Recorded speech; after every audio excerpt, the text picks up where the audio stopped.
Bien, mais je vous propose de commencer le grand tour de ce midi.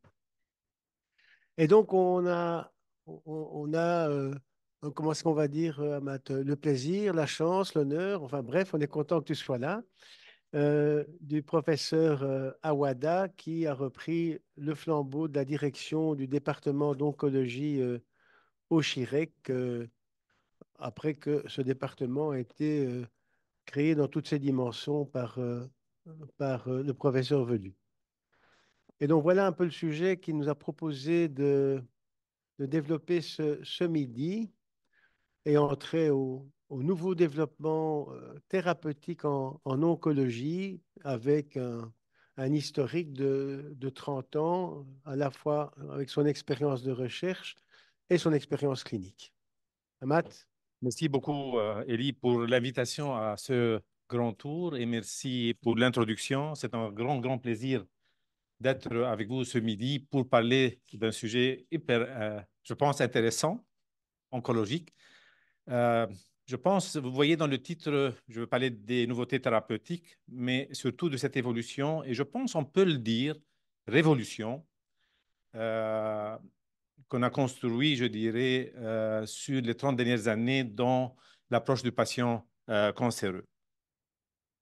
Et surtout avec le progrès. En fait, on peut poser la question pourquoi il y a eu autant de progrès. Je vais les citer, tout de suite, je dirais, mais tout simplement, il y a un progrès au niveau de la technologie, il y a un progrès au niveau de l'informatique, il y a un progrès au niveau de la bioinformatique. Il était évident, avec ces progrès-là, on doit progresser au niveau de la médecine en général et en particulier au niveau de l'oncologie. Je veux parler beaucoup de l'oncologie moléculaire, l'oncologie de précision, l'oncologie personnalisée.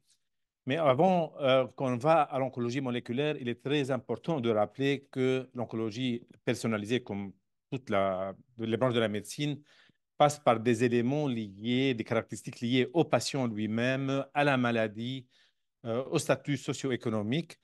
Et comme vous voyez ici dans cette diapositive, et même, je dirais, plus récemment, le microbiome commence à jouer un rôle aussi dans l'évolution de plusieurs maladies, y compris la maladie oncologique, particulièrement sous traitement par immunothérapie. Donc, l'oncologie personnalisée ou de précision commence déjà là, avant qu'on parle de l'oncologie moléculaire. Évidemment, le focus aujourd'hui, c'est le progrès de la biologie moléculaire en oncologie et son influence sur l'approche et la prise en charge de patients cancéreux. On peut poser la question, quels sont les partenaires de l'oncologie moléculaire? Je n'aime pas l'oncologie de précision ou l'oncologie personnalisée, je veux l'appeler l'oncologie moléculaire. Et je vais vous donner des exemples vraiment qui montrent bien qu'on est dans une ère d'oncologie moléculaire. Et il est évident, le premier partenaire, c'est les biologistes. C'est grâce aux biologistes on a défini les bases de la carcinogénèse qui, suite à ces découvertes au niveau biologique, moléculaire, on a des cibles tumoraux qu'on va viser par des traitements spécifiques, mais même pour des cibles, on appelle ça accessoires, qui ont un rôle accessoire dans la carcinogénèse, jouent un rôle maintenant important car on peut utiliser ces cibles accessoires comme, je dirais, pour développer ce qu'on appelle les ADC, des antibody drug conjugates, des anticorps conjugués qui ont un rôle important en cancérologie aujourd'hui. L'autre partenaire, évidemment, c'est les pathologistes et c'est les biologistes moléculaires. Avec la dissection moléculaire génomique de la cellule tumorale, vous pouvez imaginer, donc, tant au niveau diagnostic qu'au niveau thérapeutique, on peut avoir des progrès majeurs.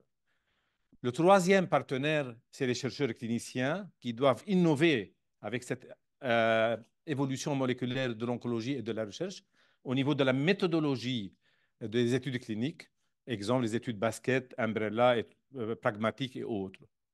Et il y a un partenaire qu'on oublie souvent, c'est les chimistes en fait. Sans les chimistes, ben, on n'a pas de nouveaux médicaments, nouvelles approches thérapeutiques. Et il faut vraiment ne pas les oublier comme partenaires importants dans le développement de nouvelles approches thérapeutiques. Voilà, donc en fait, on commence toujours pour un cancer par un diagnostic pathologique. Quand j'ai commencé ma carrière, l'histologie était la base, ainsi que l'immunohistochimie, mais maintenant la biologie moléculaire depuis des années est très important. Et plus récemment, on commence à faire ce qu'on appelle le NGS et le profilage génomique. Et en fait, cette biologie moléculaire, ce NGS, ce profilage génomique, en quoi nous aide au niveau du diagnostic moléculaire des cancers, pas seulement hématologique, mais maintenant tumeurs solides. Mais élément important à retenir dès maintenant, c'est la segmentation moléculaire des tumeurs rares, mais surtout aussi des tumeurs les plus fréquents. Le cancer du côlon, maintenant, c'est 10 entités. Le cancer du sein, 11 entités. Le cancer du poumon, ne parlons pas, il y a 15 entités moléculaires avec des implications thérapeutiques. Et donc, c'est très important, cette segmentation moléculaire, mais qui pose énormément de problèmes. On peut le discuter éventuellement dans la discussion au niveau de la recherche clinique. Donc, pourquoi il faut faire un profilage génomique ou NGS chez un patient cancéreux sur une tumeur? Mais elle peut nous montrer des aberrations génomiques qui pourraient avoir une valeur pronostique, qui pourraient avoir une valeur prédictive et qui pourraient être une cible thérapeutique. On peut comprendre avec ça, je dirais, la biologie tumorale. En fait, la biologie tumorale n'est pas statique, comme vous le savez, elle est dynamique. Même si on ne fait rien pour une tumeur, au fur et à mesure que des cellules meurent et d'autres cellules prolifèrent, il y a un changement au niveau du génome de la cellule tumorale. Mais vous imaginez, si on met cette cellule tumorale sous pression thérapeutique, ben, elle va muter plus, elle va avoir des gènes de fusion plus. Donc, il faut suivre ça. Donc, ça ne suffit pas théoriquement de faire une seule biopsie et analyser. Donc, si on veut être précis, il faut faire ça over time. Mais on a une solution à ça. On ne peut pas biopsier les malades à l'infini. Mais je peux introduire dès maintenant la notion de la biopsie liquide. Ce NGS peut guider le traitement en trouvant des anomalies moléculaires, par exemple comme la mutation EGFR dans un cancer du poumon, mais aussi, en plus de NGS, le profilage génomique qui ne s'est pas développé, mais à mon avis, c'est très, très important. Vous savez, le profilage génomique au niveau RNA, surtout, a montré, par exemple, dans le cancer du sein, on peut déescalader le traitement. Comment? Si on a un profilage génomique de bas risque, maintenant, on peut épargner à 50% des patients avec cancer du sein, récepteurs hormonaux positifs, la chimiothérapie. Vous imaginez, donc 50% des malades récepteurs hormonaux positifs, je dirais, par le profilage génomique, on peut le définir, ils sont bas risque ou high risk. High risk, on donne chimiothérapie, bas risque, on donne pas chimiothérapie. Donc, on a désescaladé le traitement, et ça, c'est un concept que je reviendrai plus tard. Et on vient au traitement, il y a la chirurgie qui reste la base, la radiothérapie qui reste la base, la chimiothérapie, mais puis il y a le développement de nouveautés thérapeutiques, à savoir les ADC, les antibody drug conjugates, la chimiothérapie ciblée, la thérapie moléculaire ciblée et plus récemment l'immunothérapie dans toutes ces approches. Voilà les innovations. Je ne suis pas chirurgien, permettez, donc quand même il y a des progrès, la robotique et d'autres. La radiothérapie a fait des progrès majeurs, en fait. Pourquoi? Elle est de plus en plus ciblée, ça veut dire on donne plus de doses sur la cible qu'on veut irradier, avec beaucoup moins autour dans le tissu normal, donc moins de toxicité et plus d'efficacité. Bon, la protonthérapie, on ne va pas entrer dans les détails, c'est surtout important, à mon avis, pour les enfants, et en particulier au niveau du système nerveux, c'est tout un autre débat. Je veux focaliser l'attention sur le domaine qui me concerne. Bon, il y a la chimiothérapie classique qui reste importante. On a guéri énormément de malades avec la chimiothérapie. Mais maintenant, on a ce qu'on appelle l'ancien rêve de l'oncologue, c'est d'avoir une chimiothérapie ciblée. Ça veut dire que le produit de chimiothérapie va spécifiquement dans la cellule cancéreuse et beaucoup moins dans la cellule normale. Et on a atteint cet objectif maintenant avec le développement de ce qu'on appelle les ADC. ADC, c'est le Antibody Drug Conjugate. Évidemment, il y a les thérapies ciblées et puis les approches d'immunothérapie. Donc, c'est un développement énorme. Quand j'ai commencé ma carrière, on avait une nouveauté thérapeutique toutes les 3 ans, tous les 2 ans, tous les 4 ans, une classe thérapeutique. Maintenant, à chaque meeting qu'on va, il y en a 5, 6 nouveaux médicaments dans différentes tumeurs. Vous imaginez, le progrès est majeur. Allons un petit peu en détail. Je vais donner l'exemple d'un premier ADC que nous, on a utilisé dans le cancer du sein, qui est en fait le trastuzumab DM1. C'est quoi en fait? Le trastuzumab, c'est un anticorps monoclonal qui va fixer sur HER2. C'est une protéine membranaire dans 10% des cancers du sein. Elle a un effet thérapeutique. Qu'est-ce qu'on a fait avec ce trastuzumab? Par un lien chimique, on l'a lié à un produit de chimiothérapie. Donc, ici, le trastuzumab n'a pas un effet thérapeutique important. Il dirige la chimiothérapie à la cellule où elle exprime HER2. Ça, c'est les ADC. Le principe de l'ADC, qui n'est pas nouveau. Les hématologues connaissent ça depuis longtemps, mais en tumeur solide, c'est beaucoup plus récent, c'est les 15 dernières années. Et en fait, ce développement est énorme aujourd'hui.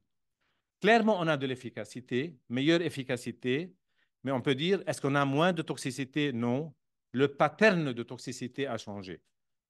À cause du lien chimique qu'on met entre l'anticorps et le produit de chimiothérapie, à cause de la chimiothérapie, à cause de l'anticorps, mais surtout aussi, par exemple, il y a une toxicité oculaire à cause du lien chimique dans plusieurs de ces ADC. Donc ça, c'est vraiment un premier développement.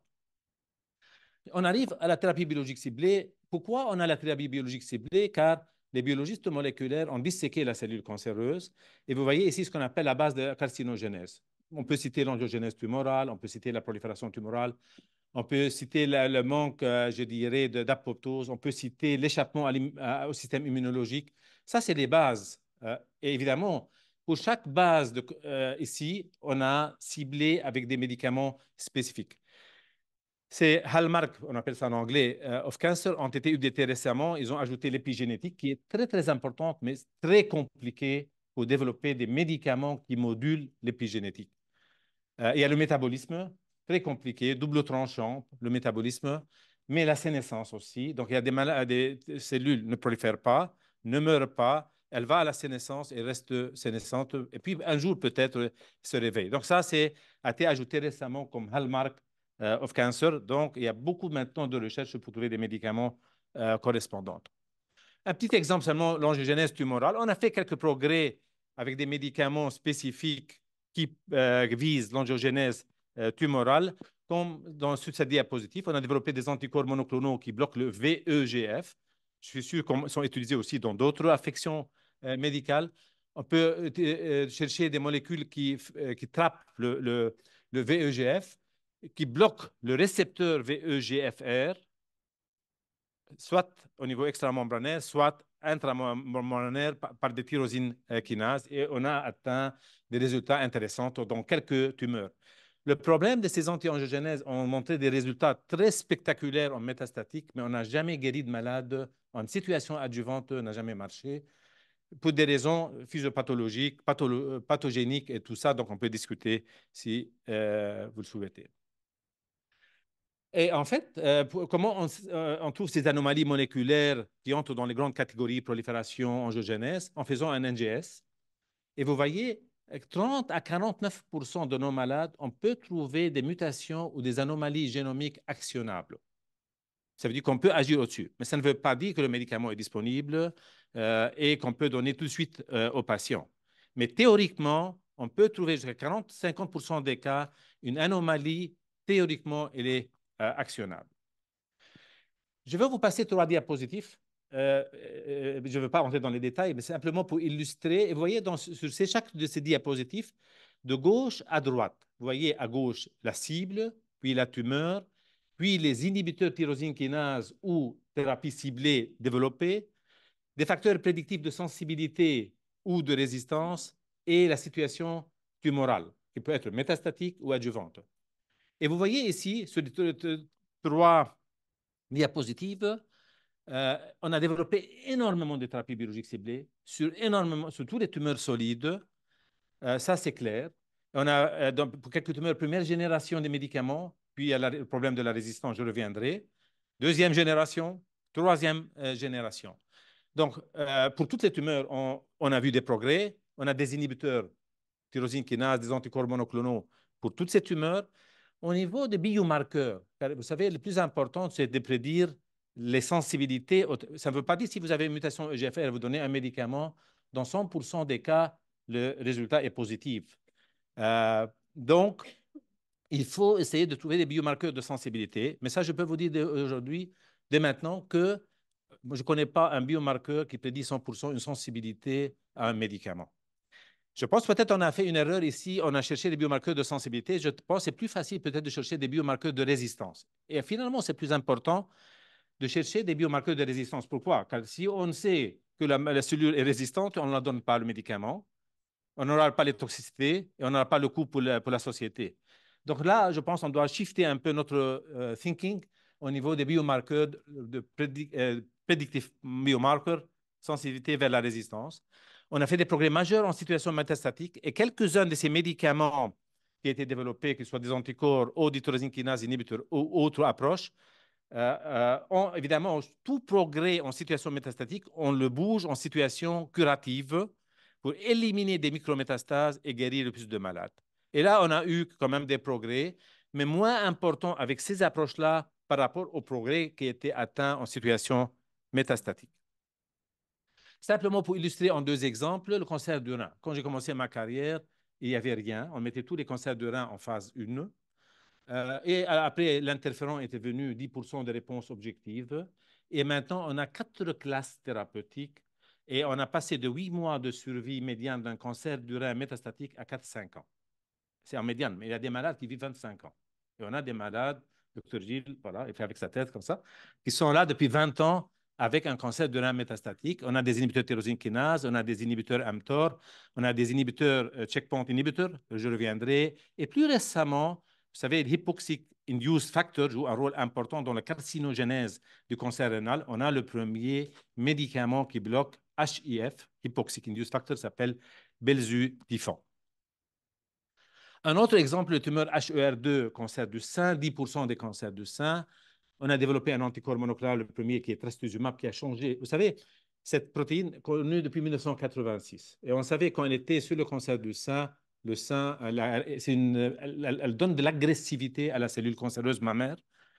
Mais avec le trastuzumab d'un côté, pertuzumab de l'autre, deux anticorps monoclonaux qui agissent sur le même récepteur, mais à deux épitopes différents et en combinaison, donne des résultats spectaculaires. Des inhibiteurs de tyrosine kinase comme le tucatinib, on a changé complètement le pronostic de cette maladie, qu'il soit en situation métastatique où il vivait 1 an, maintenant il vit plus que 5 ans, sous traitement évidemment. Et puis, l'immunothérapie. L'immunothérapie, vous savez, c'est le rêve aussi, un autre rêve de l'oncologue depuis toujours. Et pourquoi maintenant il y a eu un progrès majeur? C'est très simple. En fait, on a compris, c'est un prix Nobel qui ont trouvé ça, c'était un japonais, un américain, c'est que la cellule tumorale arrive à bloquer la cellule lymphocytaire via une interaction PD1 dans la cellule lymphocytaire, PDL1, PD, c'est programme DES, l'IGON-1, programme DES1. Cette interaction entre la cellule T et la cellule tumorale fait que la cellule tumorale est tolérée. Donc, c'était évident, si on a compris ça, au moins pour une partie des tumeurs, si on bloque le PD1 ou on bloque le PDL1 et que cette interaction ne se passe pas, mais la cellule tumorale est attaquée par la cellule lymphocytaire. Et c'est la base de ce qu'on appelle les inhibiteurs checkpoint. C'est un des premiers checkpoints. Il y en a plein en cancérologie et en d'autres tumeurs, des anticorps monoclonaux anti-PD1 et anti-PDL1. Et vous voyez, ici, il y a le PD1 et le PDL1, mais il n'y a pas que ça. Il y a des récepteurs inhibiteurs, comme par exemple le LAC3, mais il y a aussi des récepteurs activateurs. Mais jusqu'à maintenant, les agonistes n'ont pas marché. Donc, bloquer un checkpoint inhibiteur, on a donné des bons résultats, mais l'inverse, donner un agoniste pour stimuler un récepteur activateur dans la cellule lymphocytaire, il n'y a pas de résultat probant aujourd'hui. Et en fait, la grande surprise, la révolution en immunologie du cancer, c'est que ces inhibiteurs checkpoint qui bloquent PD1 ou PDL1, en fait, on pensait qu'ils agissaient comme... Vous savez, il y a des dogmes parfois en médecine, et heureusement, ces dogmes tombent avec le temps, et c'est un dogme qui est tombé que l'immunothérapie doit marcher seulement sur les micrométastases. Finalement, ici, on a eu des résultats spectaculaires, comme il y a des masses tumorales même énormes, et dans des tumeurs qui ne sont pas considérées du tout théoriquement immunogènes. Quelles étaient les tumeurs considérées immunogènes? Le mélanome, le rein, mais maintenant, même des small cells, des non-small cells, des tumeurs urothéliales. Vous voyez, toutes ces tumeurs à gauche, de mélanome jusqu'au mésothéliome, maintenant, l'immunothérapie est partie intégrante du traitement, soit seule, soit en combinaison avec la chimiothérapie ou avec des inhibiteurs tyrosine kinase. Mais d'autre côté, il y a des immunothérapies qui marchent un tout petit peu moins bien dans d'autres tumeurs, comme les récepteurs, le cancer du sein récepteurs hormonopositifs. À gauche, où ça marche bien en métastatique, non, maintenant, on est en train de les étudier en situation curative avec des succès. Pas tout le temps, mais avec des succès. Maintenant, quand les checkpoint inhibiteurs marchent un peu, on est en train de voir pourquoi et comment on peut améliorer la réponse immunologique qui est là, mais qui n'est pas suffisant pour régresser la masse tumorale. Mais il y a des tumeurs, jusqu'à maintenant, l'immunothérapie n'a pas joué aucun rôle, prostate, sarcome, côlon, en dehors de MSI, glioblastome, ovaire. Et là, ce sont des tumeurs, nous, on considère, on les appelle dans nos jargons les cold tumors au niveau immunologique.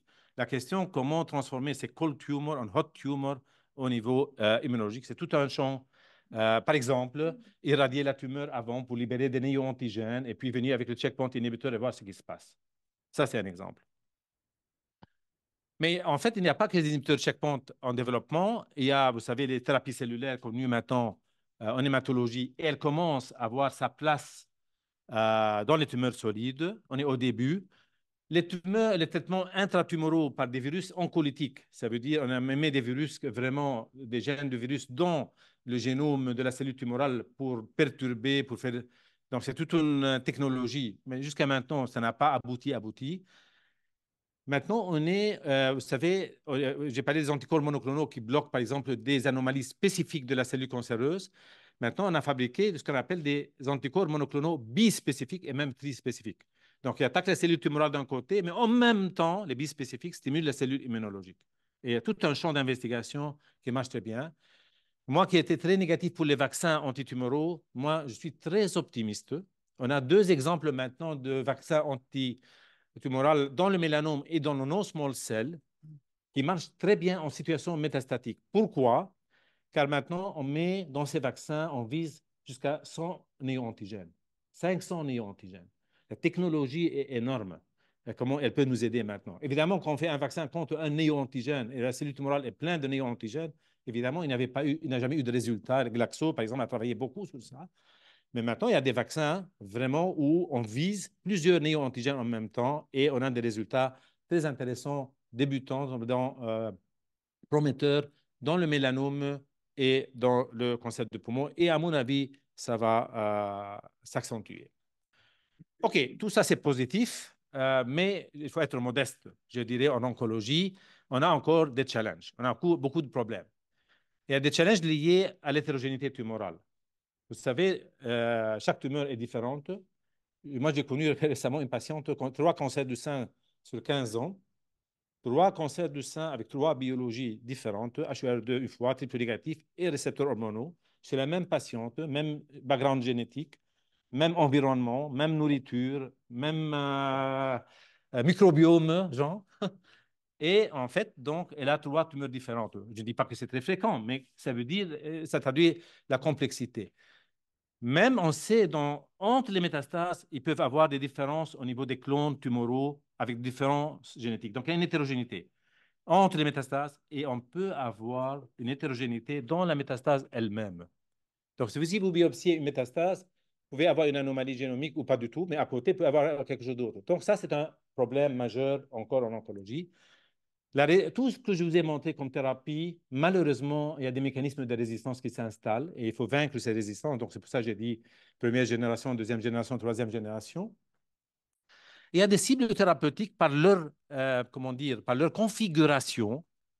On ne peut pas les viser et on essaie de trouver toujours une petite faille quelque part avec la cristallisation de ces molécules-là, de ces cibles-là, pour trouver parfois des failles. Mais par exemple, le CARAS, on a dit, il est intouchable. Le P53, jusqu'à maintenant, il est intouchable. Car le P53, si on trouve le moyen de viser et réparer le P53, 90% des cancers solides, ils ont une mutation P53. Un autre challenge, les side effects, comme je dis, rien n'est gratuit. Il y a toujours des effets secondaires, même si on est ciblé. On a vu comme les gens vivent longtemps et ils sont bien contrôlés en dehors du cerveau. Et le cerveau, quand même, il y a la barrière hématoméningée, hématoencéphalique.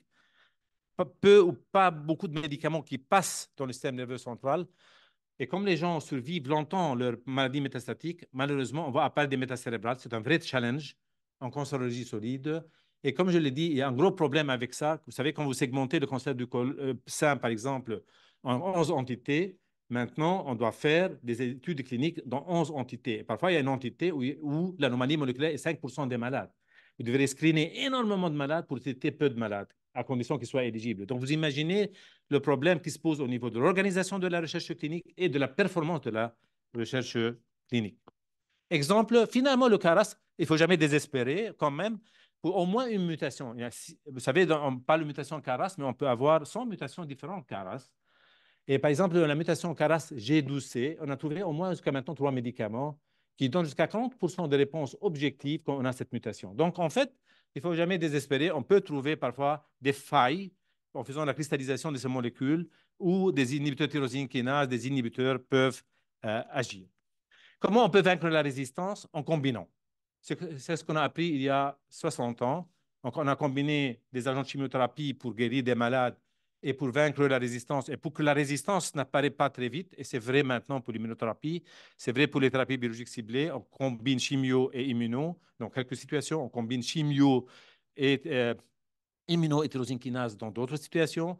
Et ça aide à vaincre ou à retarder l'apparition de la résistance tumorale. Il y a autre challenge aussi. Vous savez, la technologie va plus vite que la validation de la technologie qui précède. C'est un gros problème. Donc, avant de valider une technologie, il y en a une autre qui nous attrape. Et évidemment, bon, on ne peut pas ne pas parler de l'intelligence artificielle.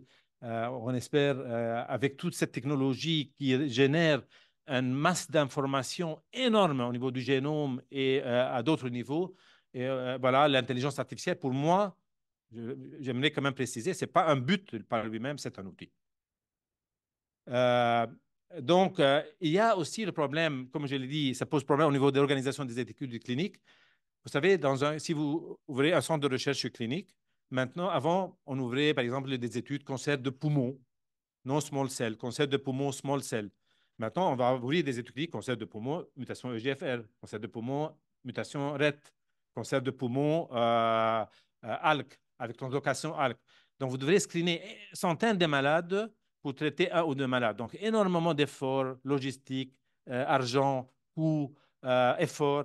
Donc, maintenant, on travaille dans notre network de recherche que j'ai créé qui s'appelle OncoDistinct pour un projet qui s'appelle Spiderweb Model. C'est ouvrir l'étude dans le centre qui fait la recherche seulement quand l'anomalie moléculaire a été documentée chez le malade. Donc, avoir la possibilité d'ouvrir l'étude clinique dans le centre quand l'anomalie moléculaire a été détectée. Mais vous imaginez, il y a beaucoup de questions de régulation à résoudre avant de ça.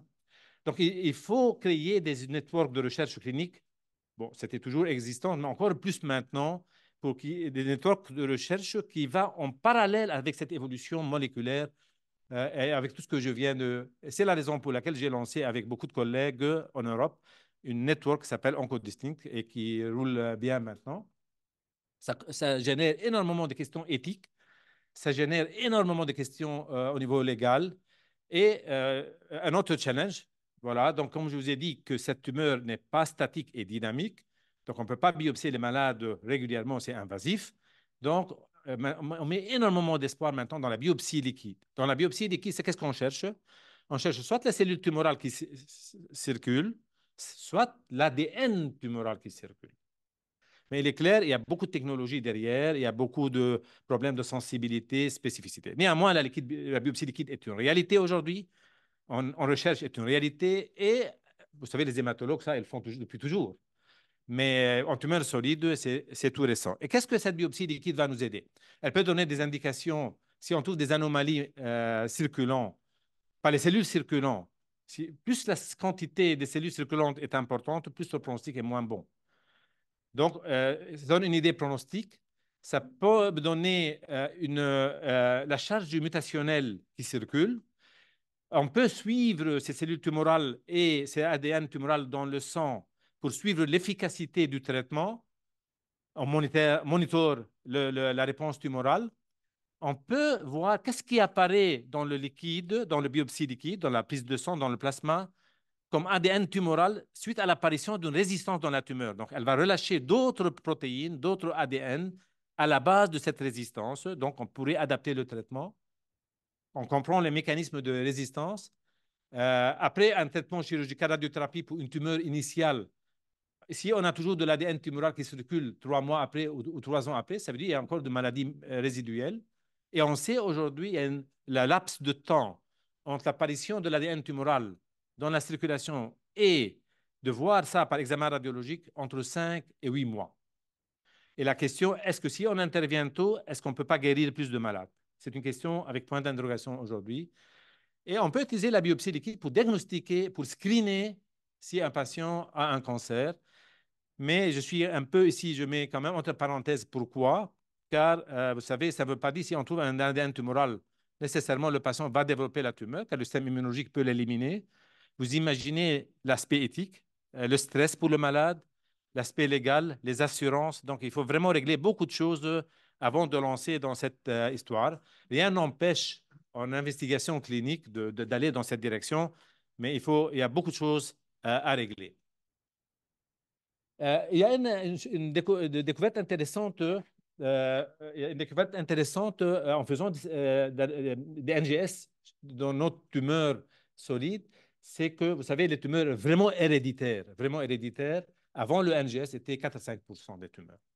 Maintenant, on est autour de 10%, et on va augmenter cela, car vous savez, quand vous faites une NGS sur la tumeur solide, vous pouvez tomber, par exemple, sur un BRCA somatique, et puis vous le cherchez au niveau germinal, vous le trouvez. Donc, ça veut dire, maintenant, on trouve jusqu'à 10% des cancers héréditaires. Et probablement, ce chiffre va augmenter, et d'où l'importance de la génétique oncologique pour suivre ces malades et surtout les proches de nos patients. Bon, j'ai parlé beaucoup d'évolution des traitements, des approches thérapeutiques, mais en fait, en oncologie, il n'y a pas que ça qui évolue. On essaie d'évoluer aussi au niveau des concepts. L'oncologie, vous savez, ce n'est pas seulement un traitement en première ligne, deuxième ligne, troisième ligne ou quatrième ligne. Il faut évoluer aussi au niveau des concepts et au niveau de la stratégie de l'approche du patient, du management du patient cancéreux. Donc, il y a un concept qui est maintenant en développement, chez qui il faut escalader les traitements, chez qui il faut déescalader les traitements, basant sur ces progrès moléculaires et ces développements de la biologie moléculaire. Et je vous ai cité l'exemple de cancer du sein avec le profilage génomique récepteur monopositif. On peut laisser tomber la chimiothérapie chez 50% des malades. Maintenant, il y a ce concept nouveau, maladie oligométastatique. Donc, pour moi, maladie oligométastatique, bon, la définition peut varier, 5 petites lésions, il y a différentes définitions. En fait, ce concept est important si on vise à guérir ces gens-là. Si pour prolonger un peu la survie, ce n'est pas intéressant, retarder la progression, pourquoi pas, mais pour maladie oligométastatique, ça veut dire on est métastatique. Là, ça veut dire qu'on doit donner les traitements. Si la malade ou le malade est sensible, est-ce qu'on peut faire une radiothérapie supplémentaire sur ces lésions qui restent? Est-ce qu'on peut faire radiofréquence? Est-ce qu'on peut les opérer? Moi, je dirais, si on va dans cette direction, il faut qu'on prouve qu'on améliore la survie et, si possible, guérir quelques malades avec ça. Et le dernier concept, j'ai déjà parlé beaucoup, mais je répète, la segmentation moléculaire des cancers rares, mais aussi des cancers fréquents. Et là, est née la notion de traiter des tumeurs indépendamment de l'organe d'origine.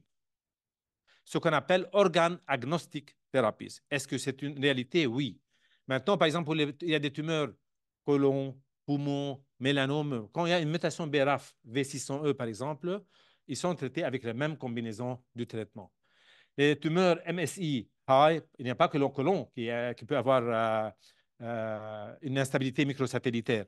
On peut avoir l'endomètre, on peut avoir d'autres tumeurs, pancréas. Donc, on peut le traiter par les inhibiteurs de checkpoint, comme j'ai montré.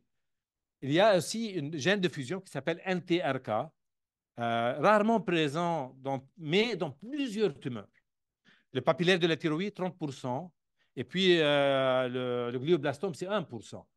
Et chez des patients adultes, comme chez des patients pédiatriques. Et là, on a maintenant une famille de médicaments qui bloquent ce gène de fusion NTRK, avec, on appelle ça l'arotrectinib. Les inhibiteurs PARP impliqués dans la réparation de l'ADN, c'est comme quand on a une mutation BRCA1 ou BRCA2, qui soit germline ou somatique, cancer du sein, ovaire, pancréas, prostate, on donne ce qu'on appelle les inhibiteurs PARP. Donc ça, c'est vraiment indépendamment de l'origine où vient la tumeur. On a des médicaments qui visent une anomalie spécifique. Bon, avec tous ces développements, donc vous voyez ici, cette diapositive, ça s'arrête à 2015, mais il y a un update en 2023.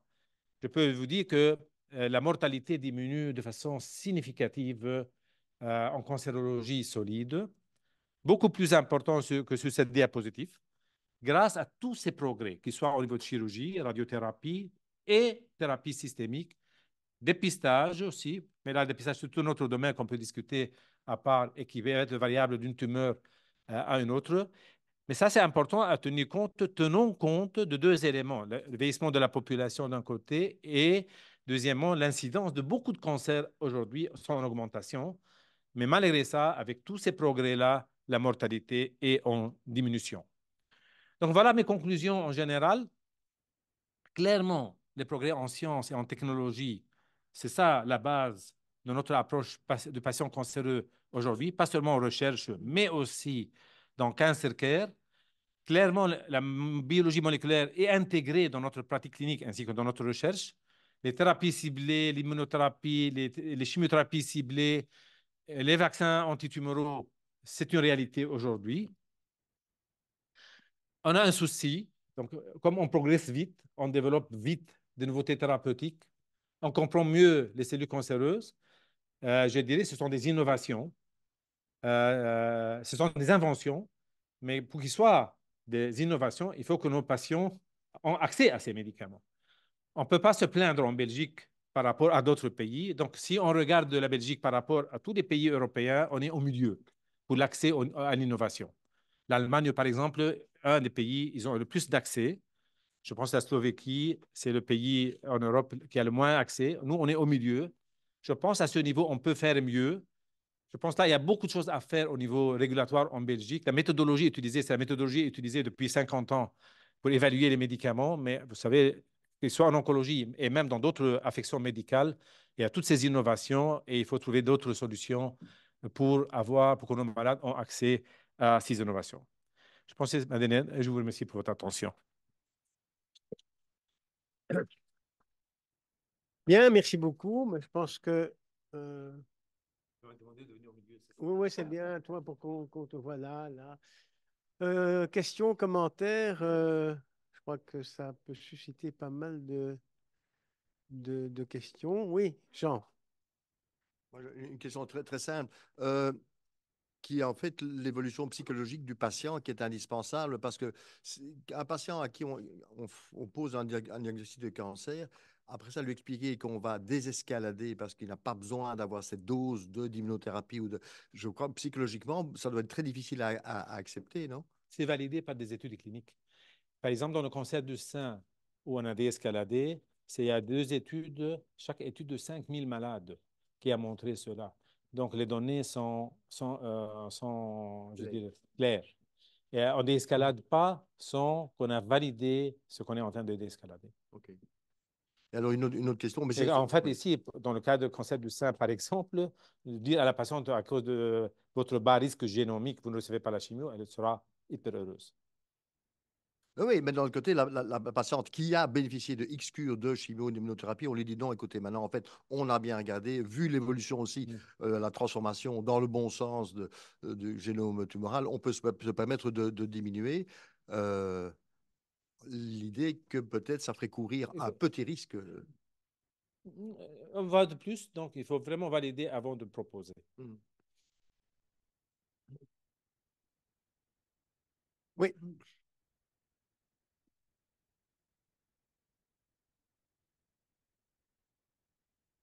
Voilà, bonjour.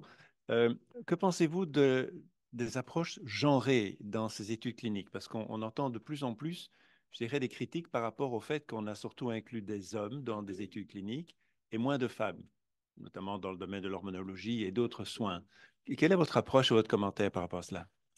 Je ne vous cache pas, en oncologie, on n'a pas ce problème, je veux dire, sauf pour le cancer du sein. Vous savez, il y a 1% des cancers du sein, c'est chez les hommes. Ils ne sont pas mis dans les études cliniques, mais on les traite comme les femmes. On n'a pas vraiment ce problème, je veux dire, dans nos études cancer du sein, dans les études avec cancer solide, pratiquement. oui, Brigitte. Oui, vous avez dit qu'on on réfléchit encore de façon un peu à l'ancienne. C'est vrai qu'il y a certains médicaments qu'on peut avoir pour certains cancers dans certains organes, alors que les mêmes mutations sont retrouvées autre part et on ne peut pas la voir parce que les études n'ont pas été faites chez cette forme de cancer. Donc, je pense qu'il y a lieu quand même de faire des études ou plusieurs cancers avec les mêmes, comme vous avez dit à la fin, sont inclus. C'est l'étude basket. Oui, oui. L'étude basket, c'est ça. Vous prenez plusieurs tumeurs, vous cherchez une anomalie, et si vous la trouvez, vous la traitez. Mais je dois faire quand même une petite nuance ici. Par exemple, il y a des anomalies moléculaires qui pourraient être dans différentes tumeurs, mais qui n'ont pas la même valeur dans la carcinogénèse tumorale. Et donc, je dirais, si on ne peut pas faire des grandes études randomisées, par exemple dans les études NTRK, gène de fusion NTRK, on ne peut pas faire des études randomisées dans différentes tumeurs qui ont cette anomalie génomique. Là, l'étude que vous faites de phase 2, single arm, il faut qu'elle donne un résultat très important pour justifier la prescription. Donc, si on ne peut pas faire une étude randomisée grande échelle, mais au moins le taux de réponse objectif devrait être, ça on peut discuter, 60%, 70% de régression tumorale significative. Voilà. Pour montrer que cette anomalie moléculaire qui se trouve dans différents endroits, si on la bloque, on a quand même un résultat positif. Car on a des exemples d'anomalies moléculaires qui, dans une tumeur très importante pour la carcinogénèse, on la bloque, ça marche très bien. Dans d'autres tumeurs, on la bloque, ça ne donne rien du tout. Tu as bien montré dans une de tes premières dias euh, comme quoi finalement l'approche personnalisée est déjà présente avant tous les progrès que tu as définis. Oui. Et donc ma question porte sur le fait qu'il ne faut pas oublier la personnalisation tenant compte d'autres choses que le profil tumoral. Et donc quand on voit le nombre de facteurs qui interviennent, tant en termes d'efficacité qu'effet secondaire, est-ce que tu ne penses pas qu'on ne va pas s'en sortir sans l'intelligence artificielle qui va intégrer toute une série de facteurs, non seulement précisément au niveau de la biologie tumorale, mais également sur l'environnement, etc., et la tolérance possible aux médicaments. Je pense notamment à l'oncogériatrie, que le profil gériatrique du patient pourrait faire en sorte qu'on choisisse l'une ou l'autre drogue, éventuellement différente que s'il était plus jeune, etc. Question, commentaire très pertinent, tout à fait d'accord. C'est tout à fait vrai. Et quelles sont les avancées dans cette façon d'intégrer l'ensemble de ces données, puisque bon, l'intelligence artificielle est en plein, je pense on en est qu'au balbutiement, et quand on voit le progrès dans toute une série de domaines, j'imagine qu'il y a des équipes de recherche en intelligence Oui. artificielle qui travaillent là-dessus. Je pense pour le moment, enfin, ce que je sais, c'est beaucoup pour rassembler les informations, surtout au niveau génomique. Là où on a une tonne d'informations, disséquer tout ça humainement, c'est compliqué. Maintenant, il est clair que cet aspect, en fait, l'intelligence artificielle au service du malade lui-même, il est clair qu'on comprend la masse du génome, c'est utile pour le patient.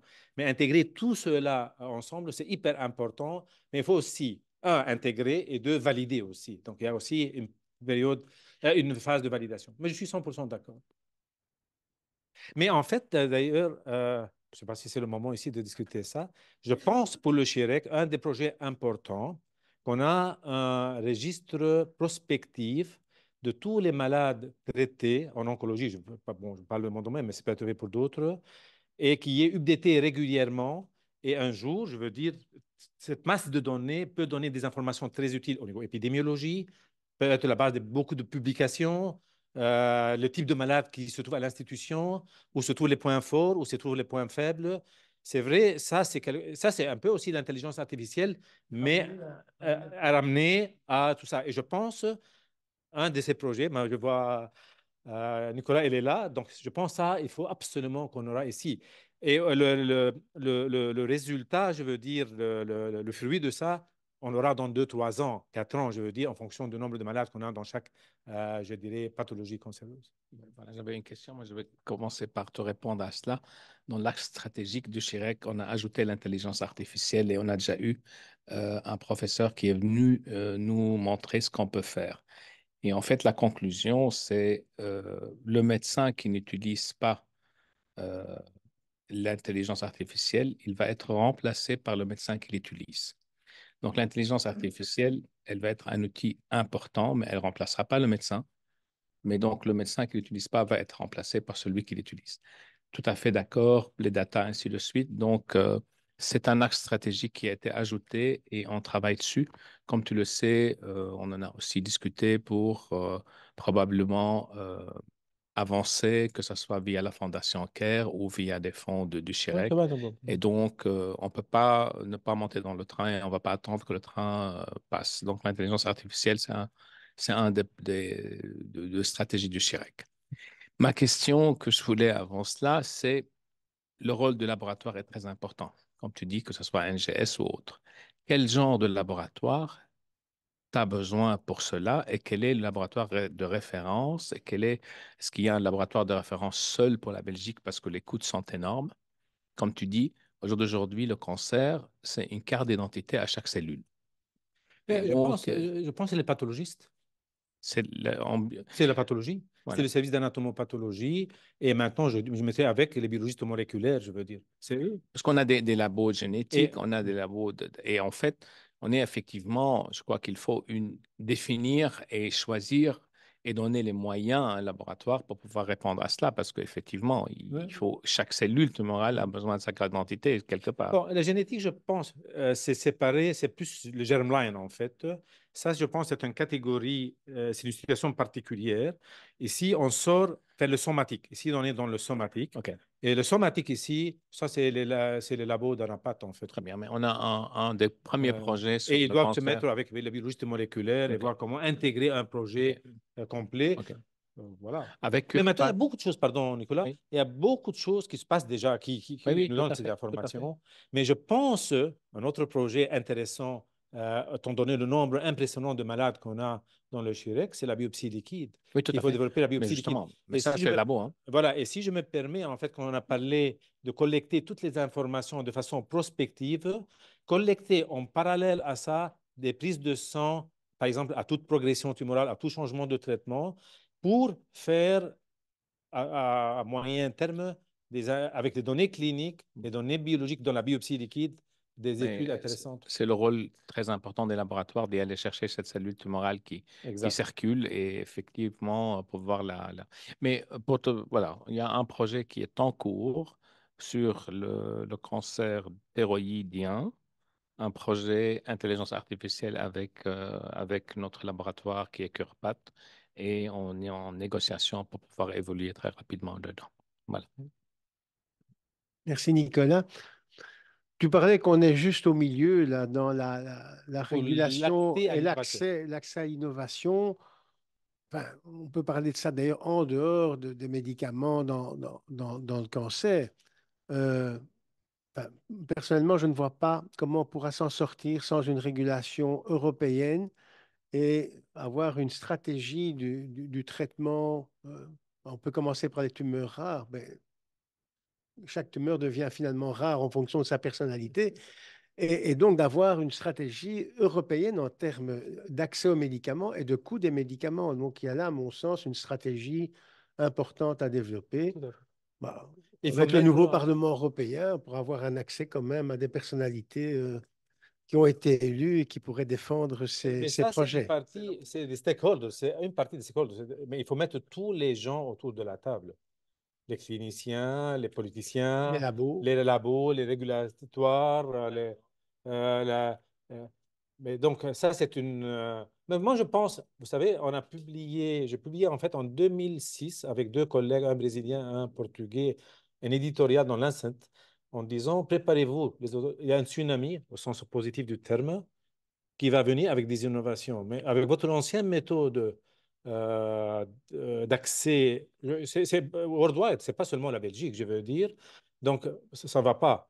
Donc, vous serez bloqué tout le temps, tout le temps. Ils sont bloqués tout le temps, tout le temps. Et ils continuent, ils continuent. Le problème, c'est une politique à court terme. Tu vois, ce sont des projets pour 4 ans, 5 ans. Mais ici, c'est un projet qui devrait être qui suit l'évolution de la médecine, en sens large du terme, et on parle aussi de l'oncologie en Oui, particulier. c'est ça. Donc il faut modifier les stratégies de Oui, reconnaissance et d'accès. voilà, C'est clair. voilà. Et voir avec, pardon, les films pharmaceutiques comment résoudre l'histoire de l'argent. Je Sans jamais complétaire. faire Merci Ahmad, c'était excellent. En fait, c'est parce que moi, je m'occupe d'oncogériatrie, donc pour ne pas oublier qu'il c'est maximum 30% des patients de la 70 ans qui sont en cours des essais cliniques pour les nouveaux médicaments. Donc, on ne sait pas exactement la toxicité à moyen long terme pour ces patients des nouveaux médicaments. Et donc, voilà, et les objectifs des études cliniques ne sont pas tout à fait semblables aux objectifs de patients âgés. Le cancer reste une maladie de la personne âgée. Donc, pas Moi, oublier j'ai ça. la solution à ta question. Je pense que c'est une question hyper importante, surtout avec le vieillissement de la population. Et c'est vrai, on les traite, voilà, on les traite comme les malades moins que 70 ans ou moins que 65 ans, et on sait que c'est pas correct. Je pense que les firmes pharmaceutiques ne sont pas intéressées par ce groupe de malades. Maintenant, c'est vrai, ils ne mettent pas de limite d'âge, mais malgré ça, il n'y a que peu de ces malades entrent dans les études cliniques. Moi, je pense que l'État a un rôle à jouer ici, les fondations ont un rôle à jouer ici pour faire des études spécifiques, je dirais, pour ce groupe de malades. Donc, il faut qu'on trouve une solution. Car, par exemple, tu es mieux passé que moi à l'ERTC. Bonne chance pour avoir une étude avec une nouveauté thérapeutique pour des malades plus que 70 ans. Tandis que la firme pharmaceutique, moi je pense même l'EMA, pour l'Europe pour parler là, FDA, c'est autre chose, elle doit exiger, s'il y a une étude qui a été faite, qu'il y a peut-être une étude en parallèle où il y a un pourcentage X des patients âgés dans l'étude. Sinon, ça ne marchera jamais. Ben, attends. C'est l'effort maintenant de développer à l'ERTC, on travaille sur un frailty index. Donc, on a envie d'inclure les patients parce que les performances status, le patient âgé, il peut être très bien, mais au cours de traitement, il peut se dégrader. Donc, ce qu'on veut, c'est mesurer un frailty index basé sur plusieurs aspects. Donc, la partie de comorbidité, la partie fonctionnelle, la partie, une évaluation globale de patients. Basé sur ça, inclure ça comme des critères d'éligibilité. Il peut pouvoir prédire, voir les valeurs prédictives de ces genres de scores pour la toxicité. Donc, ça, c'est en cours parce que, comme tu dis, l'industrie pharmaceutique, elle n'est pas intéressée à faire des études chez les patients qui sont potentiellement fragiles ou qui sont des patients plus âgés. Voilà. C'est clair que c'est un bon patient pour une firme pharmaceutique, c'est le patient où on a le risque, le moins grand risque possible d'avoir des effets secondaires. Et donc, effectivement, ils ne sont pas intéressés d'aller au casse-pipe en ramassant une série d'effets secondaires. Mais dans la vraie vie, il faut quand même en tenir compte. Oui, c'est effectivement pour souligner le fait de la vraie vie qui nous fait traiter tous les jours des patients extrêmement variés et éloignés des critères de sélection des études cliniques avec des comorbidités et des comédications parfois kilométriques, ce qui nous expose à beaucoup plus d'effets secondaires. Là aussi, je pense que l'intelligence artificielle devrait nous aider parce que le clinicien navigue avec son drug checker, et c'est largement insuffisant, je pense, pour prédire justement tout ce à quoi le patient est exposé Tout à fait vrai, Thierry, ce que dit pour nos jeunes assistants. Vous devrez savoir que 40% de nos malades traités sont traités selon les études cliniques, qui entrent dans les critères d'éligibilité des études cliniques. 60% sont traités, je dirais, par équivalence, en fait, ce qu'on a trouvé dans les études cliniques, d'où l'importance des COM, en fait. Car là, il y a plusieurs experts autour, l'expérience clinique, voilà. Mais globalement, 40% de malades seulement qui entrent dans les critères d'éligibilité des études cliniques qu'on fait, et à partir de ces études cliniques, on rembourse le médicament. Mais bon, ça, on n'échappera pas, c'est comme ça. Oui, comme c'est l'intelligence naturelle par rapport à l'intelligence artificielle. Humaine, Mais, qui reste important quand même. Hein. Une fois de plus, vous savez, les gens qui prennent l'intelligence artificielle comme un objectif, ça, c'est l'erreur lamentable qu'ils font. C'est un outil, c'est un moyen. Il intègre plus. Mais je voulais juste vous dire, vous avez tout à fait raison, mais ce n'est pas uniquement en oncologie, hein. C'est pour tout. C'est les maladies cardiovasculaires. Il y a une telle sélection. Quand on va regarder si son malade correspond à celui inclus dans l'étude, très souvent, on doit se dire non, mais bon, on y va, quoi. Ce n'est pas uniquement en oncologie, hein. OK, bien, mais rien sur le chat, José? Non? Voilà, mais eh bien, je pense qu'on a vraiment bien fait le tour de la question. Mais merci encore, Ahmad, et à la semaine prochaine.